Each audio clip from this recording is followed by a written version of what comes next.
welcome to another episode of Breaking Out of the Business Model Box. Today I am so excited because I'm here with my very good friend and my personal coach and mentor and someone who has changed my life and business in a million different ways, Skip Lackey. Skip, thank you so much for being here. Thanks for inviting me on the show, Stephanie. It's always a pleasure to be able to talk with you about stuff like this. I love it. Awesome. Well, if you would just take a moment to share a little bit more about you and what you do, that would be awesome. Sure. Again, my name is Skip Lackey, and I have skiplackey.com, which is I'm a serial entrepreneur. So it's a collection of different websites in different areas that all kind of coalesce and combine, from health and wellness to leadership to small business to consulting and business coaching. So I call myself the business owner's best friend, so that I can work with people on any different level of helping them with the overall health and wellness of all aspects of their business. Yes, and you do that really, really well. Thank you. Thank you. I try. So today we're going to be talking about two of your different businesses that you're working on, because they're both breaking out of the business model box in different ways. Talk to me, well, where do you want to start? Which business, or how you came to start Meditation Prescription and what is it, 5-Star by Design? 5-Star by Design, right. Yeah. So that's my newest project. So let's talk about Meditation Prescription first. So I've been in the process of building out a library of guided imagery and meditation for medical professionals to prescribe to their patients for stress reduction. So I've been meditating for 40 years since I was a child.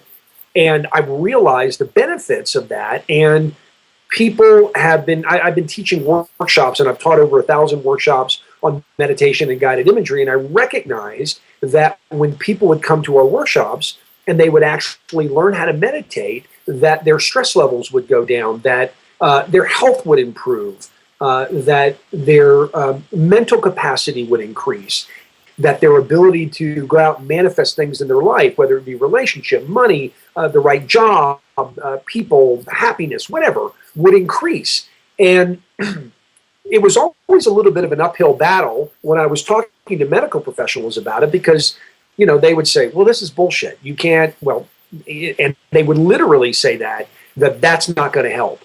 So instead of trying to argue with them and convince them, what I did was I started going and researching meditation and guided imagery, and found that there were well over 2,000 studies at the National Institute of Health that actually showed where meditation would take people out of what's called their parasympathetic nervous system, actually their sympathetic nervous system, where they're sympathetic to everything and they feel everything, and bring them down into what's called their parasympathetic nervous system, and would relax them. And there were all these scientific studies that showed heart rate decreasing, blood pressure, immune system strengthening, anxiety and fear lessening. So I put together this website that had pinpointed products and research to actually show that it was there. Now, it's a bit of an uphill battle to get medical professionals to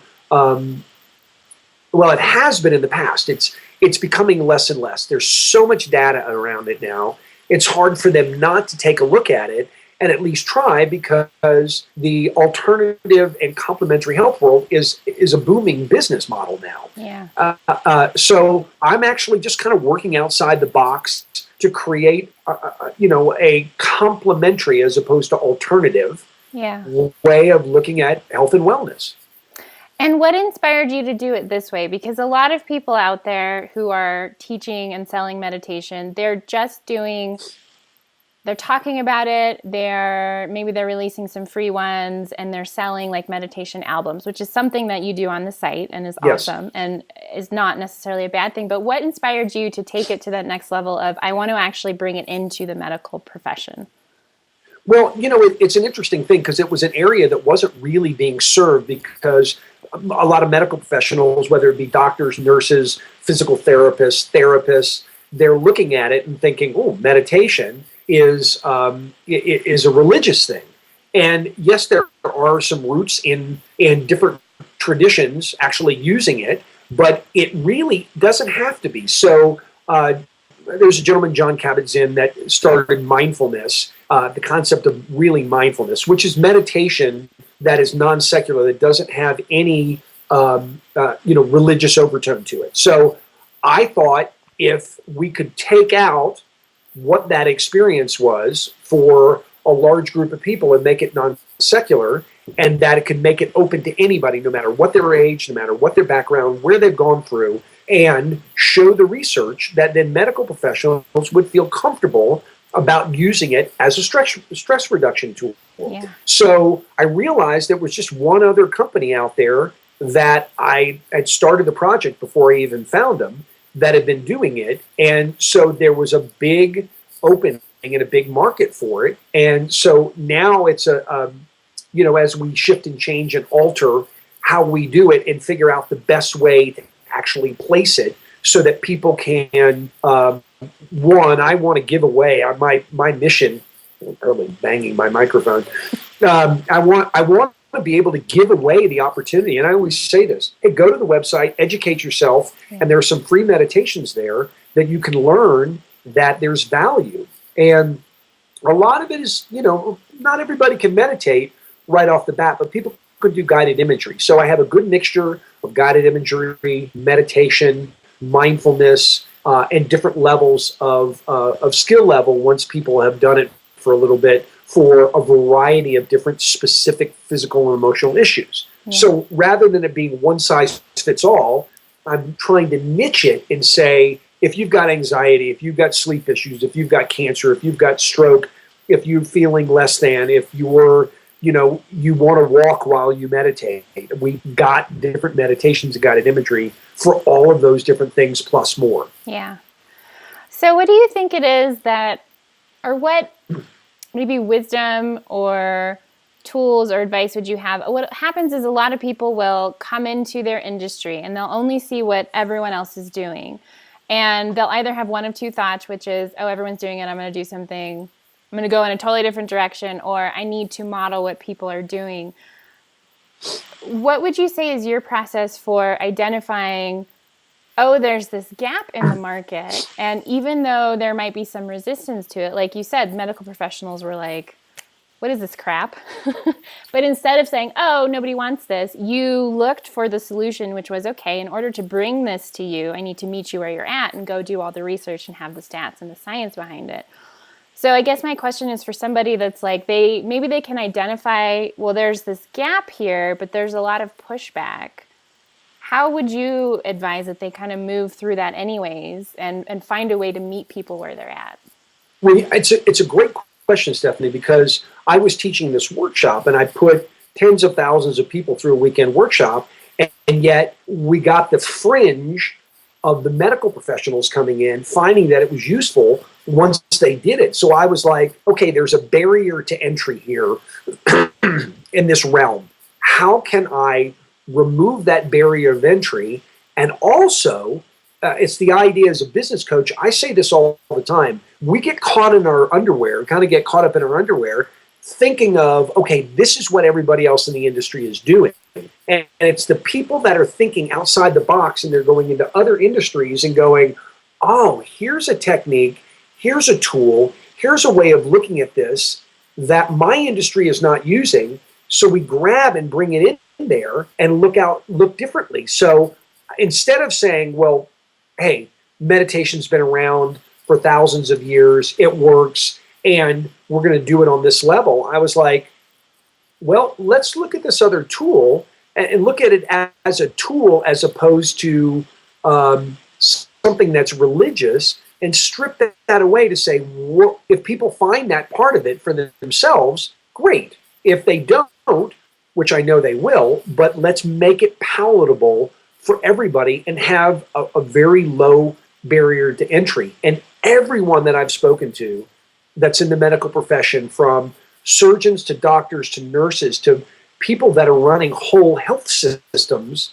go, we need this, because they know there's a value and they know that there's a growing industry. And so I'm like, okay, how can we service that group and have a conversation? And I've had no barrier to entry with the folks that are the decision makers now, because they were like, well, here's the reasons why we haven't been able to use it in the past, or it's been fringy, but how do we make it a broader audience? And again, there are lots of people out there that have been meditating. They think between about 30 million regular meditators, but I'm thinking, well, there's 330 million people who aren't meditating, but they have a barrier to entry because of whatever reason. How do we take away that barrier to entry so that they can actually even try it?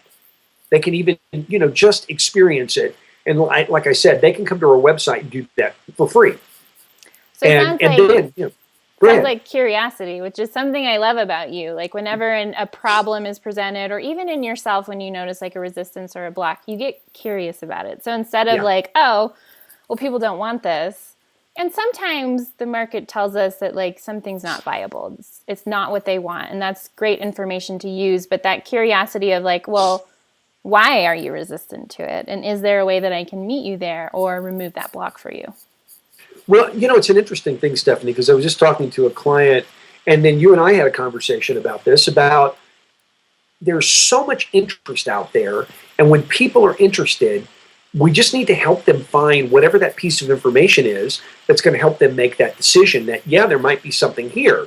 So how do we lower the barrier of entry, especially with new potential clients and clients, to be able to say, there's an opportunity here. What is it? Because the whole concept of, and I fight with this myself as a coach. If, when I have other friends that are business coaches that are coaching me, they go, Skip, you got your fingers in way too many things. You need to get specific and hammer it down. And I'm like, well, all these things overlap.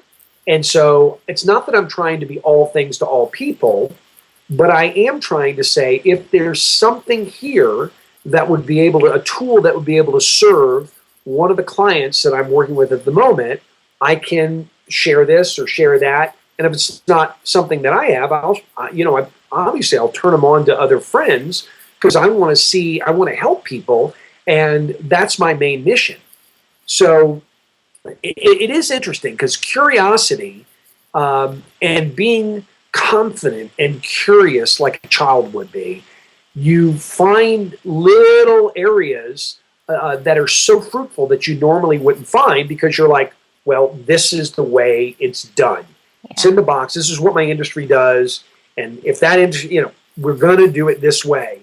And if you're doing it that way, you better do it at the highest and best level, which is the whole concept of the new business model that I'm doing, 5-star by design, which is to take an existing company that that might not necessarily be operating at a 5-star level and raise up all their service to actually do it so well that you're putting yourself in the league of extraordinary business owners. And it's a design to do that, because most people are like, well, I'm serving my audience.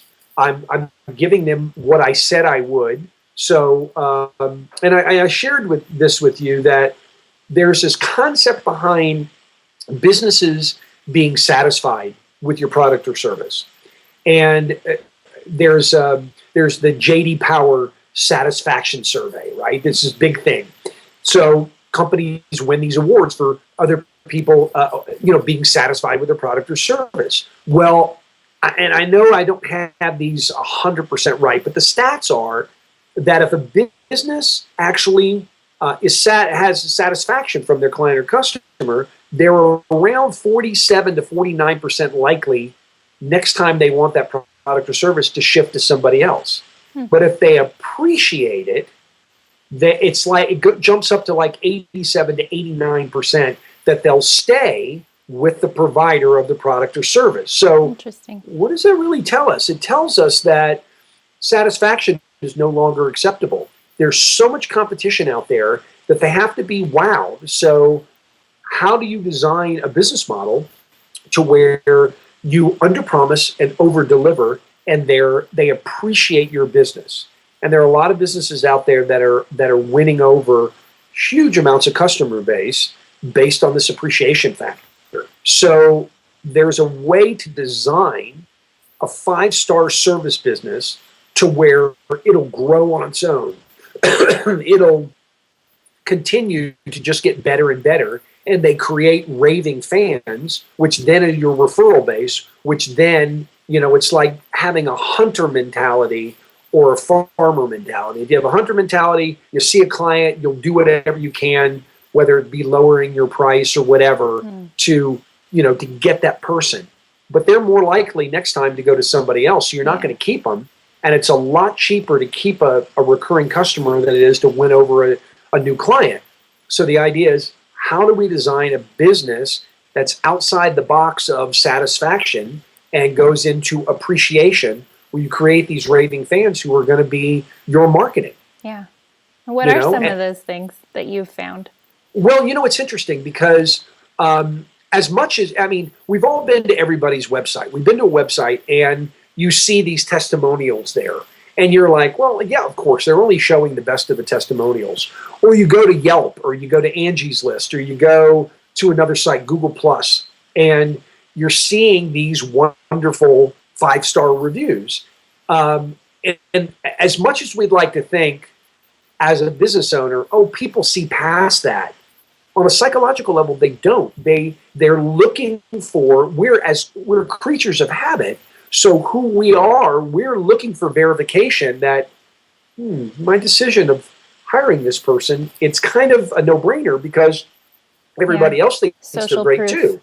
Right. So this is a big thing. Whether or not you think people see past it on a psychological level, you're looking at that. And I know I do. I'm looking for it a little bit. And then, or you're on a squeeze page on somebody's website that just has testimonial after testimonial. And after a while, you just kind of zone out to it and you go, okay, they're good at what they do. What I do is I look for me. I look for the testimonials that are me, so I can say, okay, they can solve my problem, or And that's what they do, is they kind of wear you out with the testimonials. And so then social proof is not the barrier to entry. Right. And I think that we can do that through a series of aspects of again, people appreciating it and finding a way within your industry to wherever people are looking for that social proof, is to make sure that happens. And again, that's a farmer mentality and not a hunter mentality. If you're saying, I want to just get all the social proof up there as much as possible, and the company that I'm using as the model with the business owner he is a carpet cleaning company. He has over 1,000 5-star reviews up online.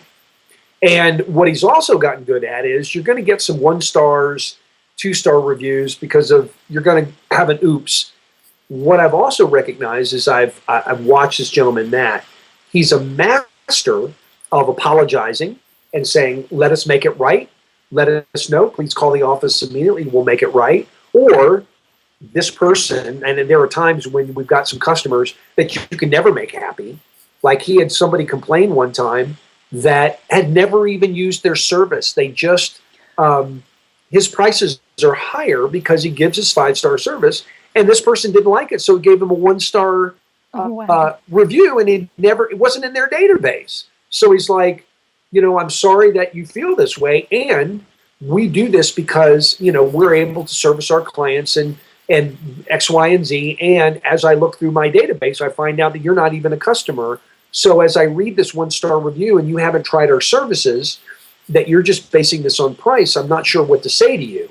So how you respond also to those reviews is really important. Do you get triggered? Do you operate outside the box and just kill them with kindness without bending over, so to speak, and taking it? If you make a mistake, you own it. There's accountability. That's all part of this 5-star concept of how to do things. And the other part of it is, as business owners, we'd like to think that our business is unique and it's a one-of-a-kind business. The truth is, it's probably not. There, on a very rare occasion, is it. So there are systems, controls, and procedures that are already out there that you can follow, or you can borrow from another industry and make work for yours. But that takes all of the, how can I say this? especially if you have employees that are going to do things their way, when you have a system set up and they're doing it repeatedly over and over and over again, then consistency and accountability is a big part of it. So being able to do that is another aspect of being able to create that 5-star service by design, because you're being able to give it to every person at the highest level. And folks that work with you on your team are then more likely to do it because you've trained them and reminded them again and again and again. This is what sets us apart. So these days, as much as we'd like to think about it, having a business outside the box is delivering at that appreciation level as opposed to just a satisfaction level. Yeah. I would also add to that, excuse me, authenticity and vulnerability, especially. And I think that's going to become the new norm. And I know that there are going to be some people who take advantage of it as a marketing strategy versus like really being vulnerable and truthful. But the old business model is to be perfectly polished and to be very strategic in everything you put out there. And I've noticed, especially with my own work and my own writing, is that people love the messy, honest, real side. And that for 5-star by design is shown through, I'm so sorry you weren't happy. Like, can we make it right? Like, as simple as that is, like, that's being truthful and real. And like, we're human and we acknowledge that and we want to make it better. And so it's also like, and we get to choose what level of transparency that we want to put out there in our writing or in what we share about our lives. But I have noticed that that's a big part of what people have appreciated about me and my work. And what I appreciate about other people is that they're real. Like, just like, I am not perfect. I make mistakes. I am still on my own journey, whatever it is. Absolutely. People are not wanting people up on a stage. They don't want that anymore. They're not looking for the concept of the business guru. What they're looking for is to say, I'm in this with you guys, and we're all doing this together. And if you look at a lot of the current marketing experts, because like online marketing is a moving target, what's happening is you've got these guys up there saying, okay, we're trying this, and we sloppily did this. This didn't work. We fell flat on our face. And then we tweaked it. And then we tried this, we tried this. And now, okay, this works. Try this. And then be prepared that you might have to do that same process with whatever your industry is. I think that's what people are looking for. They're looking for, as you said, honesty and authenticity, to say, I don't have all this figured out, but I've got a chunk of it. And so let's get in there and do this together. Yeah. Or I might have to have it figured out in my own life, but I can see it in others and I can help you. I mean, it's what we were talking about, with your own business. Is you've been going through a lot over the last year and a half, and your willingness to strip away all of the polish and the fancy stuff and the, hey, I'm the expert and I have it all figured out, which is bullshit, for everybody. It's like, I've been around so many experts and gurus and teachers. You get behind the curtain and you're behind that. Everybody has their stuff. We all do. And so when you can say, I'm in this with you and we're going to figure this out and we're going to do it in a circle, as opposed to there's a person up on a pedestal on a soapbox saying, I've got all the answers, just do what I say. We've learned that there's a lot of talk out there. And even if it works for them, what happens is this business model that goes, oh, I did this, you can do this too. Well, it doesn't always work like that. And as much as we'd like to think it does. And yes, you potentially could do this, and I'm going to hold your hand and I'm going to help you and make sure that we can get you from A to Z from a coaching perspective. And sometimes you need that outside viewpoint to be able to have accountability. You have the authenticity, you do that. And I've recognized that through the years of being a life coach and a business coach and a success coach, that there are times when I go through some down periods, but I can still obviously see what's going on in somebody else's life and see the pitfalls. Sometimes I've been through them, sometimes they see them themselves to help other people do it. So that's an outside the box thing that's going to become more and more and more true, the authenticity and the vulnerability factor. Yeah. So I want to talk a little bit about the business in a box model. And it's interesting because I actually really like this model for the right people in the right businesses, like when it's really coherent and congruent with like what's aligned for you. Because what I talk about with your passion-based business is no blueprints. Like we're creating something that is unique as you are. And yet I do like the idea of a business in a box, because if you've created something that works, like the framework of it works, whether that's the systems or the way that you do something, or, you know, the format in which you work with clients, that can be packaged in a way that makes it easier for someone else to create something, and also leave room for them to infuse their own personality and their brand in it. So on the surface, it can look like it's contradictory to what I say about no blueprints, but I actually really like it in the right context. So I'd love to hear more about how you've structured like 5-star by design, and how when I guess you feel like it's a good idea to create like a business in a box model. Well, you know, it might not be for everybody. And like you said, that with your passion-based business, it's, hey, we're going to make this unique to you, which is true. And I've always said this, that even with this business in a box model, which is what we're doing, is I'm taking this specific business that this gentleman has built $1 million a year business in five years. He's growing at 20 to 25% a year. He's got about a 30% profit margin. It's consistent, and he works about 10 to 15 minutes a day off his smartphone anywhere in the world. So currently, he's on a 3-month vacation over in the Philippines, and his company is growing. And last month they had 120 new clients that he had gotten from that marketing method of the 5-star online reviews. And so we're going to be selling his system. The system controls procedures, all the manuals, everything. So we'll take the logo off and say, here, take this. This is a core blueprint that you can take and make work for your service-based business. Right. And you don't think of a lifestyle business being a service industry business, because technically, hey, I'm a technician. I clean carpets. I wash windows. I paint. I have run a maid service. I'm a plumber. I'm an electric, whatever. It's like, no, how do you create this to where it's self-sustaining? And there are core business models that if you follow it, it's going to function. Why recreate the wheel? You know, Tony Robbins used to always talk about, and I've worked with Tony for years in his early days. He used to say, success leaves clues. Take where the success is, utilize it, and then make it work for you. And the way I always say is, take that blueprint, and if it's not working, tilt it, turn it on its head, but use this as a starting point. And I know in my own life, if I have a starting point that I can work with, I can craft something that takes my personality and my unique viewpoint and make it work. If I have something to start with, I am not great at looking at a blank page and sitting there and it's the getting started aspect of it that sometimes catches me up and gets me caught up in my underwear, which is why I've stopped wearing underwear.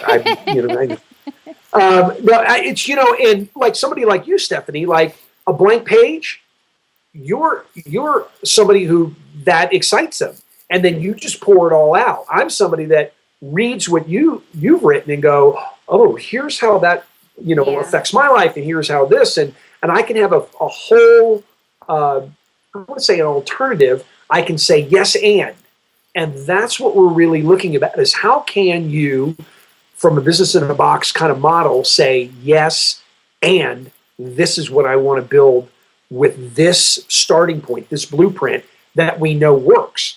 So that's just the whole thing. If you're going to take somebody's blueprint, make sure it's one that works. Because remember, we were someplace together, and there was a gentleman who was teaching us how to juggle. And I've been a juggler for a long time, but he said there's a phrase that practice makes perfect. And he said, not true. Practice makes permanent. Perfect practice makes perfect.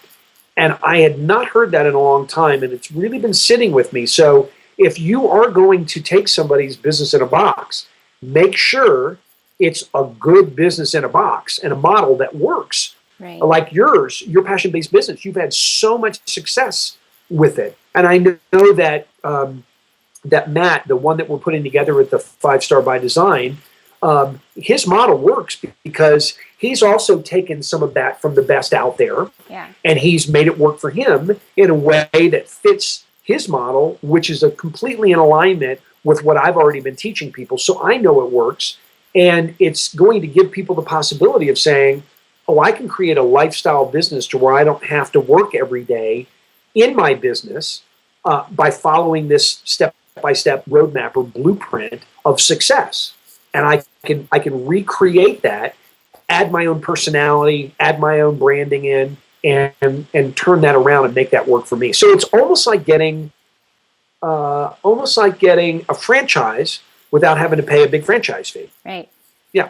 And you don't have to give monthly income away. And I think the key too is, so with your passion-based business, obviously we talk a lot about your passions, and something that comes up for people is they have this big list of passions, and there are certain passions that are for us to build our work around, and there are some that are just for us. And for some people, their passions are, I just want to be out in my garden, or I want to go rock climbing, or I want to be able to just hang out with my grandkids. And if your passions are more of the ones that are just for you, then something like a business model in a box is very supportive of and the lifestyle piece. And that's what your passion-based business is about. It's not just about the work you're here to do, it's the life you're here to live. And so if the model of I can take something that's done for me, it's something that I can infuse parts of myself into in ways that feel good or not, but it supports the lifestyle that I want to have, like that's huge. Sometimes that's bigger than the actual work that we're doing, and it just depends on the person. Well, it's like Matt knew when he started his business that he quickly, even though he was a great technician, that he didn't want to work every day cleaning carpets. So I think he said by the end of 3/4 of the way through year 2 in his business, he wasn't cleaning carpets any longer. He had a team of people out there, and he was able to make money while he was sleeping. And he would just go in for the daily meeting for the office, and he made that work from there. Yeah. And he has put it together to where, from a financial standpoint, there's financial redundancy. He can track everything. He knows exactly what the work that's done. If there's any oops, he's the first one to try to do it because he knows that's an area that he does well. Yeah. He's brought in management because he goes, I'm not a people person. I know that there are other people that deal with customers and the team better than I do. So what he's really good at is creating these systems and these blueprints, phenomenal, and he's a quick start. So when you can do that and you can recognize, here's my strengths, here are my weaknesses, this is what's really important to me. Like you said, creating a lifestyle. So creating a business that gives people the lifestyle is one choice, and creating a business where your lifestyle is doing whatever that is that you want to do, that might be another thing, with the idea that eventually you want to step out of it and work on your business as opposed to have your head in your business all the time. Yeah. And that's a whole other thing, is building. There's a gentleman by the name of David Finkel, who's a good friend of mine, who is a business coach, and he has his book out called Build a Business, Not a Job. Yes. And so many entrepreneurs are just building a job for themselves going, oh my God, I'm working 60 hours a week. How did I get here? So, being conscious and designing a business that, like you're talking about, that you're passionate about, because in the early stages, there's going to come a time where you're going to hit the wall. And if you're not passionate about it, you're not going to be happy. And that doesn't work. And it could be in your passion is, I want to create a lifestyle. And so I'm passionate about creating a lifestyle. And even though this work, if I can look and say, okay, here's the end result, is I can create a lifestyle for myself, but then I'm passionate about that. And I can design and build all the processes out that actually allow me to have that lifestyle. Yeah. And eventually, even like you guys are doing with 5-Star by Design, sell it. So I see that down the road for Jumpstart. We've streamlined this process of our website design. I've streamlined how I work. And I love the idea of taking that when it's ready and boxing it up and giving it to designers who are just starting out to say, hey, I spent over a decade getting to this point and creating all of it. And I went through awful clients and horrible experiences and bad financial decisions. And there's something really satisfying about being able to say, like, here's all of that figured out for you, so that you can skip that. And so I love that side of the model too.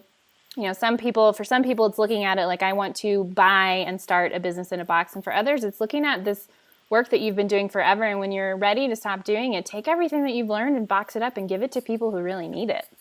And there are other people that are out there that are waiting in the wings that want to do what you're doing. Yeah. And you've got that decade, you know, what is it, the 10,000 hours to become an expert in something, and that normally takes about 8 or 10 years to actually run through those 10,000 hours of doing it on a regular basis. So you've got the expertise. Again, why recreate the wheel? Yeah. When the wheel's round, it works, it rolls. And I always tell people that I'm coaching, if you'll do B plus work, if you'll do, you know, B to B plus work, do 80 to 85% of what I'm sharing, your business will transform, and make it work for you. If what I'm saying doesn't fit, then again, tilt it, shift it, change it, look at it, make it work, because there's history there. It works. It's proven.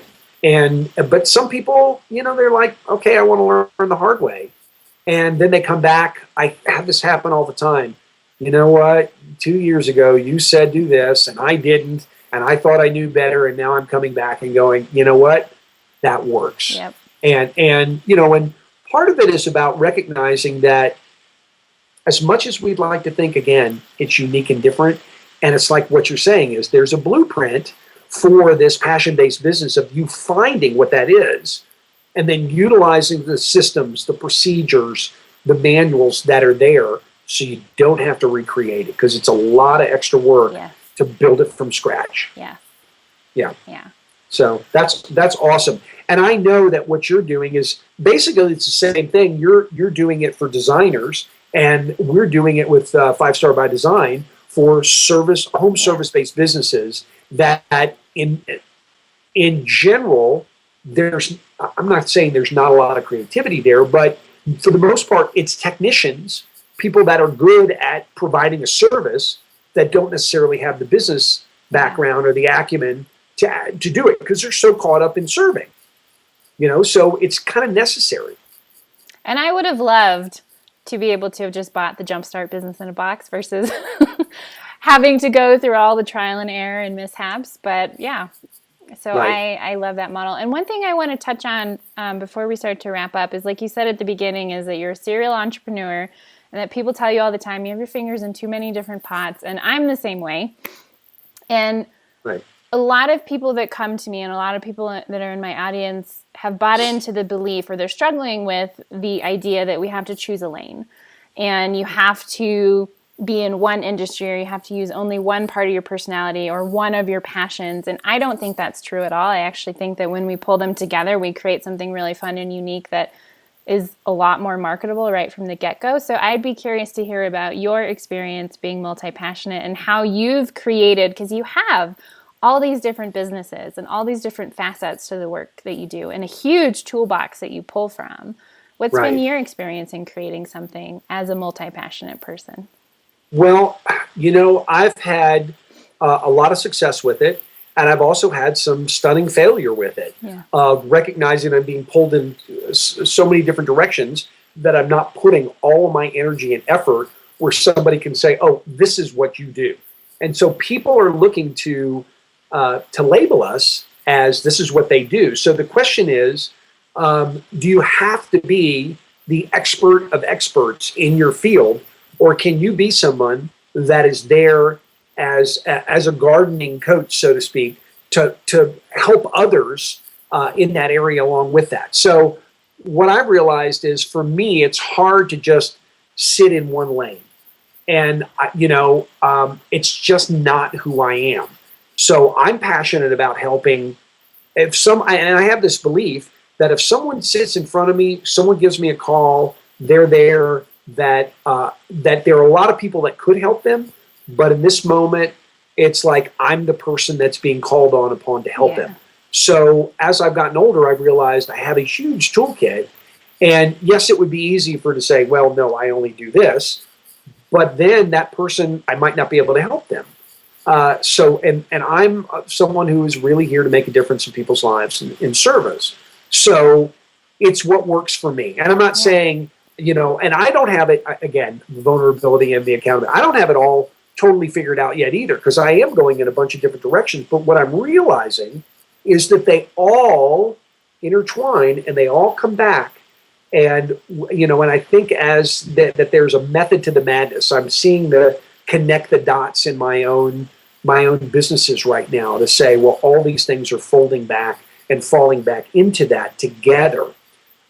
So, what's your experience of that, though, Stephenie? Mine has been and my theory is that for people who are multi-passionate, there's always a core. And I know that yours is around like bringing consciousness to as many people as possible. And that's very vague. And mine is personal responsibility. Like I am insanely, obsessively, intensely passionate about taking ownership. And so at the core of everything I do is that piece of personal responsibility. And a layer out is that one of the highest forms of personal responsibility is being fully aligned and like fully expressed. And so part of that then is helping people build lives and businesses around their passion so that they can be fully expressed, so that they can take ownership of their life and their work and the impact that they're making. And so it also shows up in like a lot of different ways in a lot of different businesses. And so my experience has been learning to tap into like, what is that core why for me, or that core passion and purpose? And everything that I do kind of like comes out from that. And having like that overarching theme. So it's very vague when I say I help people build lives and businesses around their passion. And then I can go into that's either in the life coaching arena for let's figure out who you are and what you want, or let's find your passion, or let's figure out what the right business model is for you, or let's make a website for you so that you can get that out to the world, or let's talk about your marketing, or, even on the other side, the healing and the grief and all that stuff that's coming up for me now. So for me, it's been about like really being rooted into what's the core of what I'm here to do and what feels aligned and how I express that in the work or in who I am. Yeah, and as that comes up, there's a similarity between how you're choosing to do what you do and how I choose to do what I do. So, like I said earlier, I've been meditating and for 40 years. So I've had my own personal practice, and I get really clear every morning with my morning meditation of saying what needs to happen today, who do I need to contact, what's the area, where do I need to be placing my focus? So rather than my mind figuring it out, it's like my heart and my whole being is involved with that. So I say, this is my focus today, or this is my focus this morning, and this is what I also need to get done. Or as we were saying earlier, I'll get kind of a hit. I need to contact so-and-so. And if I get that hit a couple of times over a few day period, I'll reach out to them, and either they'll say, oh my God, I was just thinking about you. So I know that that's on point and that I'm following my passion when I get those, that confirmation and those clues back. You know what? Yeah, I'm following that. So, we can think from our mind, hey, I need to be doing this. And then we can get that confirmation in our being, in our body. Yeah. Yes, this is the right thing to be doing. And it's those little messages that that's what I need to be doing right here, today. Well, and you touched on something important too, and you used one of my favorite words on Instagram the other day, pivot, where it's like the core for me has never really changed, but my business and what I'm doing day to day or year to year has changed dramatically. And so it's about that evolution, that constant checking in. We're constantly learning and growing, or you're watching this video and you're learning from Skip, and now you have new ideas about your business, and being willing to pivot and to change direction to move forward. Because a lot of people, they look at my business where it's at now, which it has a lot of clarity and my offerings are, really honed in. But it took in this business 6 years to get there. And where I am in 5 more years is going to be very different. And that's because I'm constantly doing that check-in, similar to what you're saying, and seeing what feels aligned today. What do I need to pull the plug in? What do I need to create? Who do I need to talk to? And so being willing to pivot when you feel like that's what's aligned is really important. There's a friend of mine, DJ Hofer, who is a really bright guy. A few years ago, he said a phrase, and it caught my attention. I said, what did you just say? And it was agility is the new stability. Agility is the new stability. So Yes. being able to pivot as you're doing your business and being able to shift and change and say, here's what I think it should be, and here's what the market is asking for me. Or it could be a complete 180 and say, the market is asking this from me. I was just reading this article this morning, just really quickly, about this couple that said, you know what, no one's out there doing this. And it was the Washington Speakers Bureau. And I don't know if you know that organization. They have these really high-level speakers that are in politics, that are in entertainment, that that are movers and shakers, kind of in the news, and they offer these very high-end, expensive speeches.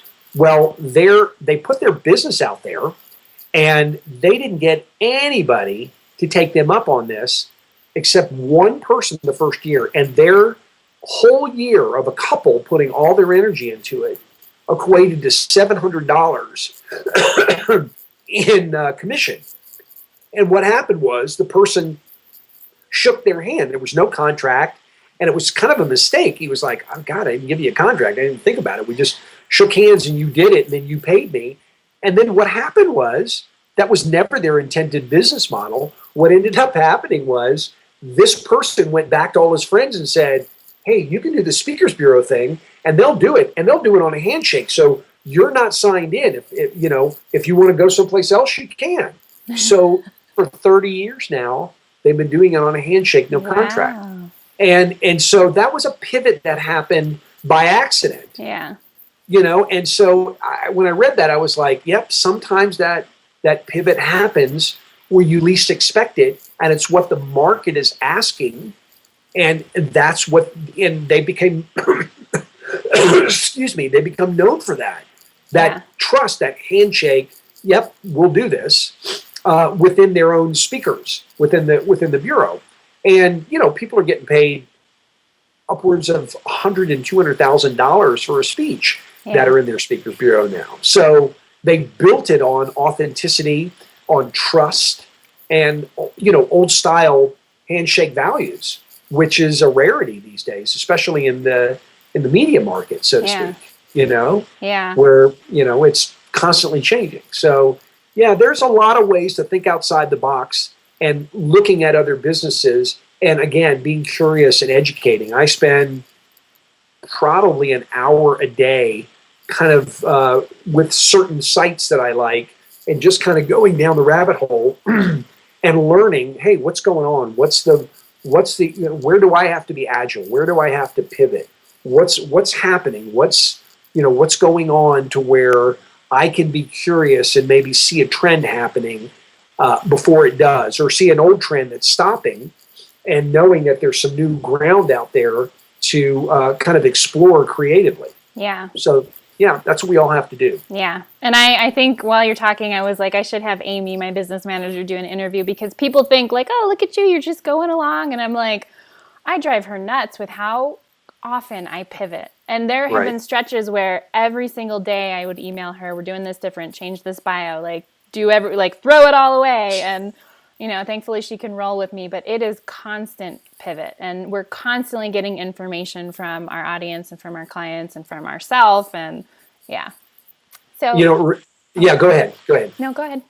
No, I was going to say I read a book on Gandhi when he was doing his peace movement. And I tell this in one of the workshops I teach about, he had these people that he'd have these meetings. And so he'd tell this group of people, all right, this week I want you to go out and tell people to do this. And then, a couple days later was, I want you to tell people to do this. And one of the people that was one of his, I want to say his lieutenants that was really helping him with the movement said, I'm confused because last week you told people to do this. Now this week you're telling people to do the exact opposite, do this. Why is that? And he said, well, last week I felt this way about it. This week I feel this way about it. I've given up the need to be consistent. And when I remember reading that and hearing that, giving up the need to be consistent, talking about being in the moment and saying there's new information coming all the time. This is what was true last week. This is what's true now. I'm being in the moment. I've given up the need to be consistent, because when It's like, this is how we do it. We put ourselves in the box. We put ourselves in a lane, and we drag that back and forth until there's a rut that's hard to step outside of. Yes. Agility is a new stability. Being willing to pivot, being willing to be curious and confident and try new things, knowing that it's not forever. You can either go back to what you were doing if that's not working, or you can keep up with what you're doing and then try some new things. So all of that is really important in today's, kind of business temperature of what's going on. Yeah. Cool. So to kind of wrap up, for anyone who wants to create something that's outside of the traditional model, whether it's the type of business or the industry or the kinds of offerings out there or how we're expected to present ourselves online or off, what is your number one piece of advice for people who want to create something very unique to them? Well, first off, follow your heart and know what's important to you. And again, talking about where are your passions, because there's going to come a time or 2 or 3 or 5 or 10 where you're going to question, what the hell? And I would use a different word, am I doing right now? I'm going to get lost in it. I'm going to have my head down. If we're not careful, we can really get our head down and get stuck in it. So design and use tools that are already out there as a starting point, and work and look and see what is in your industry that's working and borrow from it. And then look at other industries that would be complementary and say, what are they doing that we're not doing in our industry that I could try? Yeah. And recognize that, yes, you're going to come up against the wall, and the walls are there not to keep people out, but they're there for you to stop and look around and say, okay, who really wants it? And then climb up over that, So those moments are going to come, and expect them, and you might have to pivot, but really just trust, I know I can make this work. I know that this is what's here for me. Yeah. Well, thank you. I think you're amazing, and I'm so glad to get to share you with everyone in my audience and tell people where they can find you and work with you and learn from you. Sure. Well, I have a number of different things. If you'd like to find out more about what I'm doing, you can go to skiplackey.com, SKIPLACKEY. And I want to thank Stephenie, because she's been pushing me to rebrand as opposed to all the different websites I have. And I've got websites on leadership, wellness, consulting. 5-Star by Design is being built as we speak. And we're reworking another website, meditation prescription, because we're needing to pivot. And we're in the middle of that right now. So, and if anybody wants, skip@skiplackey.com is my email address. Happy to interact with you and see if I can help and support in some way. Awesome. Thanks for having me on the call, Thank Steph. you. All right. Bye. Bye.